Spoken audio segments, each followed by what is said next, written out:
மதுரை மாநகர் S colony பகுதியைச் சேர்ந்தவர் மைதிலி ராஜலட்சுமி. இவரது 14 வயது மகன் ஆட்டோவில் பள்ளி செல்லும்போது ஆட்டோ ஓட்டுநருடன் கடத்தப்பட்டார். பின்னர் காவல்துறை தங்களை பின்தொடர்வதை அறிந்த கடத்தல்காரர்கள் இருவரையும் இது தொடர்பான வழக்கில் முன்னாள் காவலர் செந்தில்குமார் உட்பட 4 நபர்களை காவல்துறையினர் கைது செய்தனர். மேலும் இந்த வழக்கில் ஐஏஎஸ் அதிகாரி ரஞ்சித் என்பவரின் மனைவியான சூர்யாவையும் பிரபல ரவுடியான ஐகோர்ட் மகாராஜாவையும் தேடி வந்ததாக கூறப்படுகிறது. இந்நிலையில் குஜராத் காந்தி நகரில் சூர்யா தற்கொலை செய்து கொண்டு விட்டதாக அவரது தாயும் பாட்டியும் தெரிவித்தனர். மைதிலி ராஜலட்சுமி மற்றும் கிஷோர் ஆகியோர் சூர்யாவை ஏமாற்றி பியூட்டி பார்லரை கைப்பற்றி விட்டதாகவும் தற்போது பொய்யான கடத்தல் புகார் அளித்து அவரை தற்கொலை செய்து கொள்ள வைத்து விட்டதாகவும் அவர்கள் கூறினர். இது தொடர்பாக மதுரை காவல் ஆணையர் அலுவலகத்திலும் புகார் அளித்துள்ளனர்.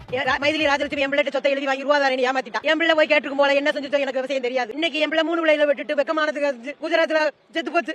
காலையில குஜராத்ல இருந்து போன் அடிச்சு சொல்றாங்க செத்து போச்சுன்னு.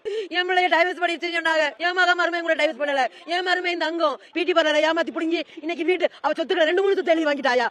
சொத்து எழுதி வாங்கினா எல்லாத்தையும் எழுதி வாங்கி இன்னைக்கு கடைசி எல்லாத்தையும் எழுதி வாங்கிக்கிட்டு கடைசி காசு கொடுக்க ஏமாத்தி இன்னைக்கு என் பிள்ளையை சாகடிச்சிட்டாயா.